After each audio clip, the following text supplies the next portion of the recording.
Yo, what's going on, people? I go by Rasdakai. Welcome to my channel. Today I want to react to a video where a woman basically beats herself up in order to frame her husband. Before I get to that, I've got a goal, 1,000 subs by November. It's right around the corner, so if you enjoy this content, feel free to like and subscribe, and let's get to it. They looked like a happily married couple, but when Faisal had doubts and turned to a lawyer, his wife took their breakup to the next level.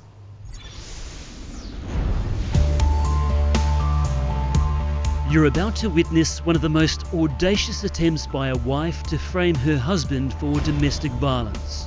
She's dangerous, very dangerous. Watch how this woman astonishingly punches herself in the face, not once, but twice, later telling police her husband bashed her. It's flipped my life upside down. I'm not the guy who I used to be anymore.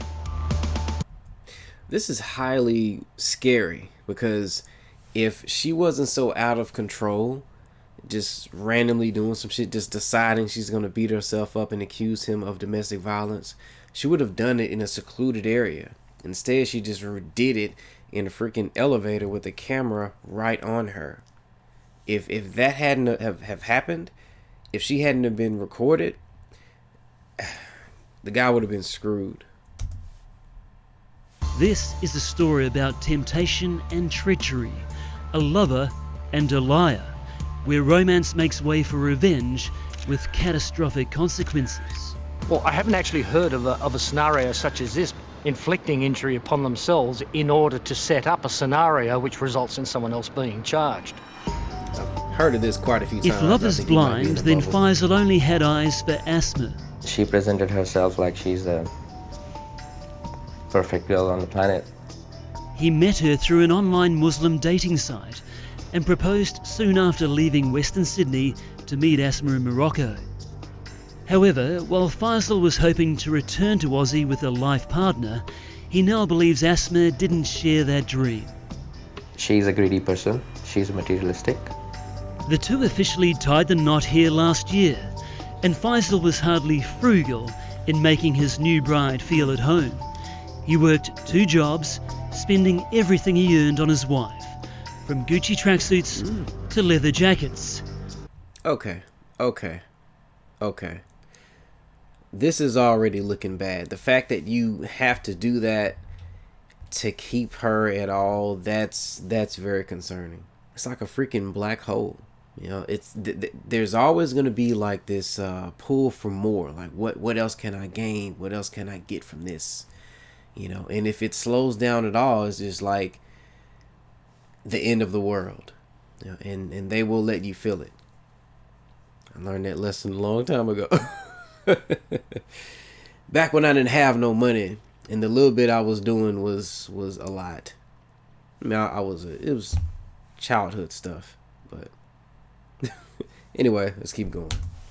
Rings, necklaces, Puppy love, and shoes, holidays and fine dining, parties in Morocco, and money wired back to Asma's family. A fawning Faisal says he was a good provider. All this traveling, going back and forth twice and 3 times, and doing all the functions, receptions, engagement, jewelry, stuff. Probably I'm be under 200,000. But Faisal says they were constantly arguing, and in April he walked into an incredible sting when he came home from a night shift at Woolies. Yeah, it was all prepared for me, the whole crime scene. The unit had been ransacked. What? Faisal says Asma was waiting for him with this disturbing message. Oh, so I entered and she just said to me that you think you are smart and you are talking to lawyers about me. Now see what I do to you. And she just ran. CCTV captures the bizarre events that followed. Asma runs from the apartment and into the lift. She presses the button. Takes a few moments before the incredible Asma attack. She gives herself 2 uppercuts to her face and clutches her cheek. She then checks her handiwork in the mirror.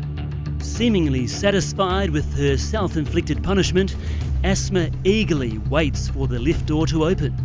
She takes off down the hall, and into the street to call police.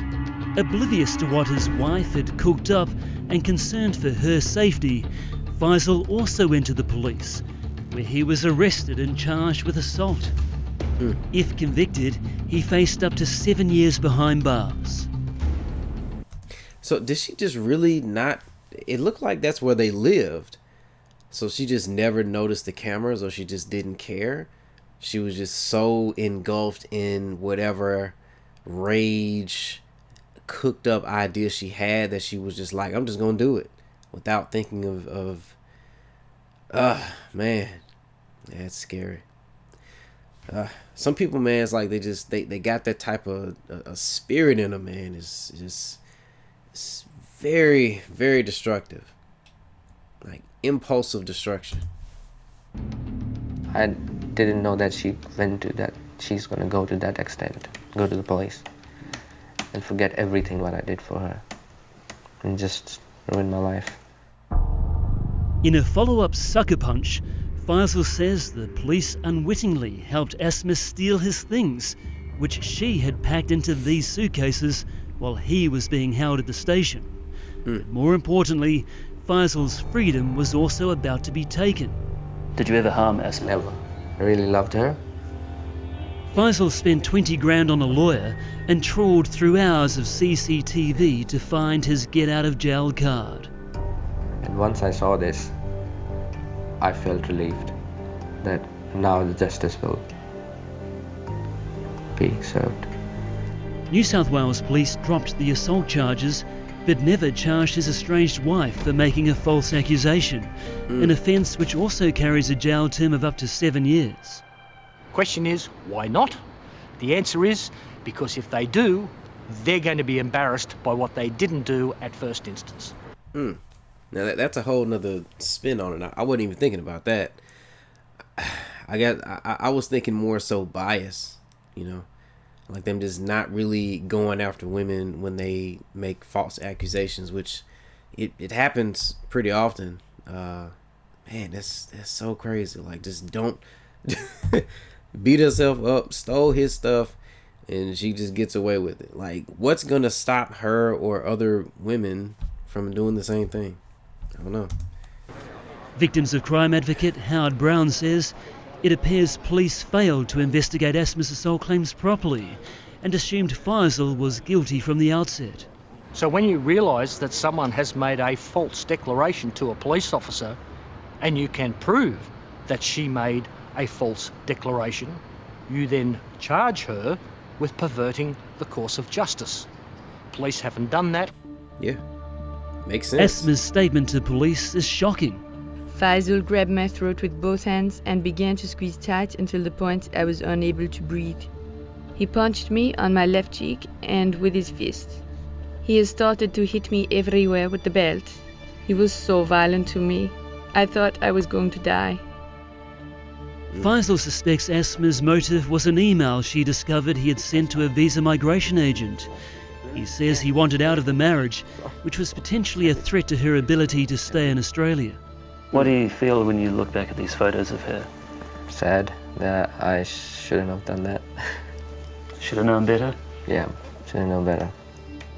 Asma has since disappeared somewhere in Australia, leaving Faisal to deal with the fallout from false love.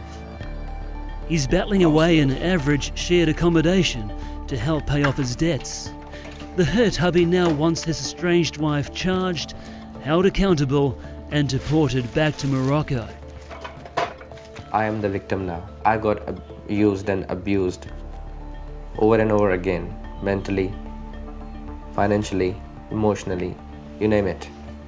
I'm the victim. So she did that. Now it's her turn to face the consequences.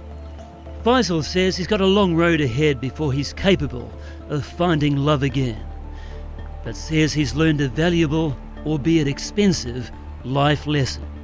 If God shows you true colors of someone, don't try to paint a different picture. Yeah. Just stick with that. You'll end up like me. So that last statement that he made is highly true. If God shows you the true colors of somebody, don't try to paint a different picture. Just accept that that's who they are.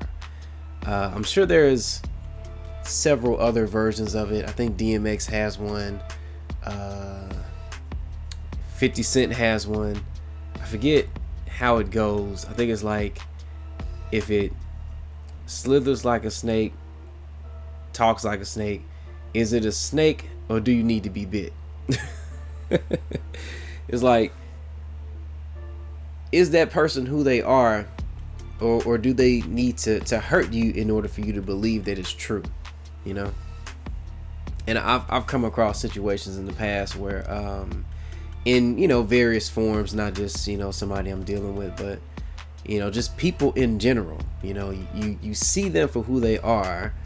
And honestly, I have looked the other way or tried to paint them in a light where they were, you know, better than they were, you know, because I didn't like to look at people in a bad light. I like to try to come at them with positive energy and intentions.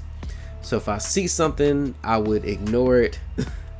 And things have happened for that reason. So now I'm like, okay, it's perhaps even a gift to be able to really see who a person is before they screw you. So take advantage of that gift. Don't just let it go by. Like, oh wow, this person is highly materialistic.